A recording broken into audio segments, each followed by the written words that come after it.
Lord Valentine Thynne was the youngest of Lord Henry's 3 sons. Valentine married Lady Lisa Thynne, formerly model Lisa Denise. The couple lived at the Bath Arms, Horningsham, adjacent to Longleat House, until Valentine committed suicide in 1979. Immediately after Valentine's death, Lisa moved out and went to live up at the White Hart at Corsley. Meanwhile, I'd been living at the Bath Arms, where I had met Lisa's niece, Jenny, who was helping out.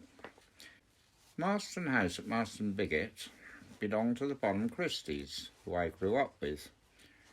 When I went to live there, Jenny lost her job at the pub and was chucked out, so she moved there with me. I rented a huge part of the house, occupying 12 rooms, which are accessed at the top of the right-hand staircase.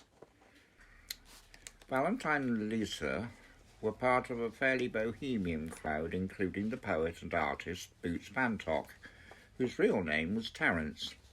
He was the official poet to the National Trust, and as an artist he was commissioned to do Spring at Longleat. He painted the west wing, the front, the east and north, and then you could open it out and it would become one big painting. I got to know all these people while I was doing the flowers at Longleat, but also because I used to drink in the pub. They weren't the usual sort of Mr. and Mrs. Average. They were fascinating people, and I suppose we got on well because we were all a bit eccentric. Boots Bantock lived in a couple of caravans and some benders up in the woods. The potter, Charlie Blundell, was also part of the same crowd. He lived over in the Deverells and was a popular pottery teacher at Millfield. His students included the Frome ceramicist Paul Payne. When Charlie moved from his cottage in Brixton, Deverell, he said, "I've got so much furniture, can you look after it for me?" He moved it all into Marston House, but died tragically in a car accident shortly afterwards in 1982.